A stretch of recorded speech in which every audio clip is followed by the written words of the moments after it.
This is the future.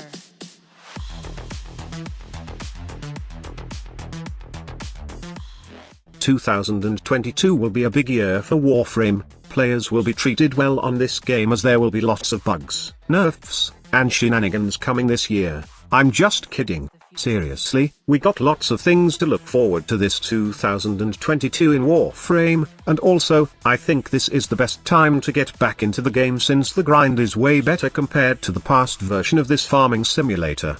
Let this video show you what has improved with Warframe and refer to it as your guide on how to do stuff right now easily. And also, things that you should look forward, which makes this video a sort of preparation guide for you guys this 2022. So first, what are the things you should look forward to in Warframe this 2022? There's crossplay to start with, along with Warframe mobiles. The game will be extending its reach this year, all thanks to Tencent of course, and probably will see new absurd microtransactions, pun intended, and don't take that seriously. Warframe will be expanded into mobiles this year, and we can play together with friends while on the go or with our fellow console brothers and sisters. It's not just dedicated for PC, PlayStation, and Xbox anymore, but will also be playable in handheld devices such as the Nintendo Switch and your mobile phone. The Warframe mobile port has not got a release date for now, but by the looks of how far the porting has progressed, the game might make it to the mobile platform this year. The game already has a Switch port that has struggled a bit when it comes to the game's open world environment with a lot of players, and here's to hoping that it won't be the same as the mobile port. What are the requirements to play Warframe in my mobile phone? Squad leader. In TennoCon 2021, they have showcased Warframe running in iPhone 12, so it's safe to say that the requirements for the iOS devices might be the same as iPhone 12 specs or higher. In terms of Android devices, Digital Extremes didn't mention anything. If I have to guess, probably something ridiculous like ROG phones, or at least flagship level phones that run stuff along the lines of Snapdragon 8XX series, but these aren't official though. Who knows if Digital Extremes are also planning to port a mobile version which is versatile to other lower-end phones. Then, they will let the players choose their settings whether they want high performance or high quality graphics. Who knows? But right now, we can safely say that we are fast approaching the release date of both Warframe mobiles and the cross-platform saves and crossplay, as they did say that it will be one of their top priority this year. Okay, I did say that this video is some sort of preparation guide, but I'm not suggesting that you should prepare for Warframe mobiles and buy a fancy Android phone now. Don't ever do that and just wait for the system requirements. If you own a console or a PC, then there's no better way to play Warframe than your old reliable rig.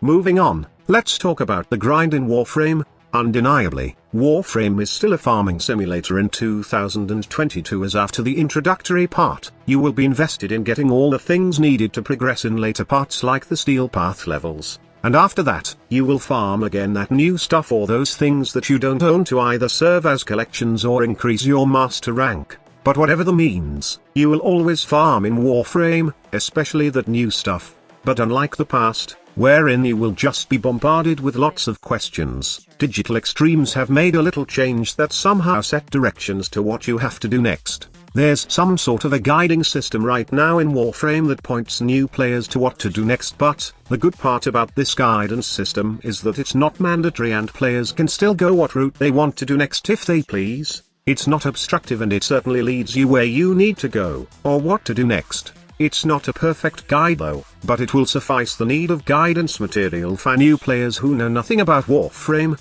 Instead of asking yourself what the hell am I going to do now as a new player, it's to a lesser degree now, and you will just ask yourself what the fuck is the purpose of doing all these things and how can I do it faster? The acquisition of loot, rewards and other pieces of stuff has also been trimmed. For example, instead of grinding for countless hours getting your first trail jack, which will suffice in almost all Empyrean missions, you can simply purchase them in the market, for credits. I'm just kidding, they are purchasable right now with platinum. That's how great Tencent ideology is. Almost everything right now can be purchased with platinum, and even those rewards that have been newly added during the new war update can now be purchased with platinum. So, if you don't want to grind, then just swipe your credit card and get instant platinum and access to the neat stuff. I may sound sarcastic with this video, But this is the reality of Warframe now, and I don't mind having something like this since Platinum anyway can easily be acquired if you will farm for prime parts for long periods. Oh fuck, squad leader, so you mean the grind is still the same, but you only got lots of options now if you have lots of Platinum? Well, to some extent, yes, this is the case, but what I really mean by lesser grind in Warframe is how you can acquire stuff. To give an example, the new war has brought the armor bounties so you can max out Vox Solaris standings and as well as Krill standings fast, without doing those orb mother fights or hunting Eidolons at night. It's a better alternative for newer players that don't have all those amps, arcanes, and things needed to do 6 to 7 Tridolin captures per night. You can now finally prepare, get all the needed things first, before starting to kill those giants in open world areas. Plus, armor bounties got some extra threat for those players who are willing to do it. These missions also dropped pretty good endo amount, and you can farm all those standings fast with endo as its secondary rewards. Speaking of endo, or those resource needed to upgrade your mods, there's no scarcity of it right now since there are various sources where you can acquire them. The usual is the high level arena in Sedna, but once you get your railjack, and do Void Storm missions, then you won't have any problem with endo at all. Also, speaking about Void Storm missions, it's the best mission right now to get credits, Radiant Relics, endo, and railjack parts and resources. Long story short, the developer is constantly adding ways that players can acquire things fast in just one mission. It may require other things to do these missions, but it's a good progression in my opinion. It's like if you have unlocked this mission and have the necessary things, then it would be easier for you to farm stuff in Warframe. Also, I love the cosmetic rewards that were added in the new war.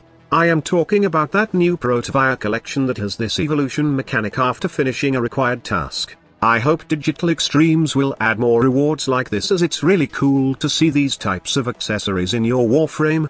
They don't do anything in terms of stats or gameplay, but they feel really good, especially if you are into fashion framing. The only thing I would suggest is to add something that is not tied to the Warframe market. Rewards are actually given after completing a specific task and not just something that requires you to buy it with Platinum. In addition to all of this, we can expect new Prime Warframes, if all plans will go well, and there will be no delays. Then we could expect a beast of a Warframe Prime lineup this 2022. We can expect Korra Prime to be the next Prime Warframe, then Garuda Prime, Revenant Prime as the third, and my personal favorite, Baroque Prime in the fall of 2022. Next, we could see an expansion of the Leech system and the Sisters. We could see infested leeches this year, and we could finally see something that will maximize the potential of the first few minutes of the new war quest. I am talking about that part wherein we control a Grineer, Corpus, and a Dax. We could see a total rework, or removal of the Conclave, and it will be changed to something like a faction war wherein we don't control Warframes. Instead, we will be the ones controlling our enemies in an all-out battle against other factions. From what they shown us, Warframe has the potential to do a Battlefront-style gameplay in a single game mode, and here's to hoping that Digital Extremes will showcase that this year.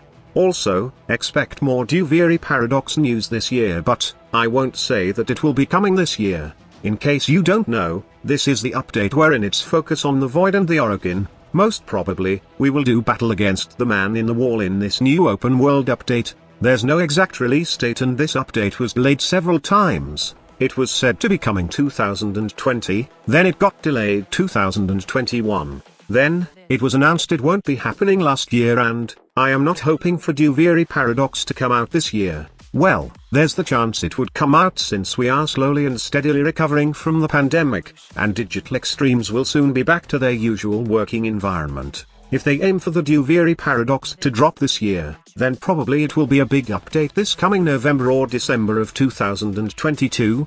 Now, I don't know if you have read it, but Steve did say something in their forums about what are they planning this year. It's pretty vague, but he left a promise that we will surely be looking forward to this year. So, what he said was, Tenno, it has been 1 week since we released the new war on all platforms, but it's been many years since we first uttered its name. The new war has been a project of ours since 2018, and throughout the years it's taken different forms. It was finally released to you 1 week ago, built upon the elements of Warframe that have been years in the making.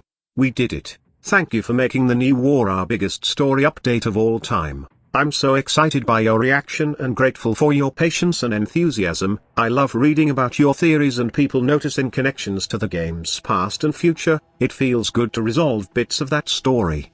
If you played, you know there's plenty of new weirdness in store. Since the early closed alpha days of 2012, we have set out on a quest of being distinct and uniquely Warframe. For us, the release of the new war will be an unforgettable highlight in what is now almost 2 years of real-life separation from our team and community.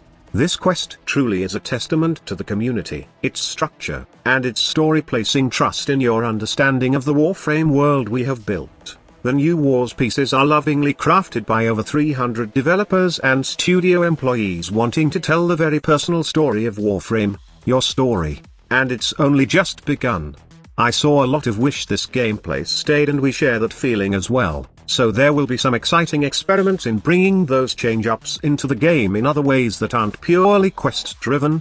We dedicated our Update 31, the new war, to the quest alone given its scope, and we dedicate 2022 to what comes next, a year full of doing the right things for Warframe.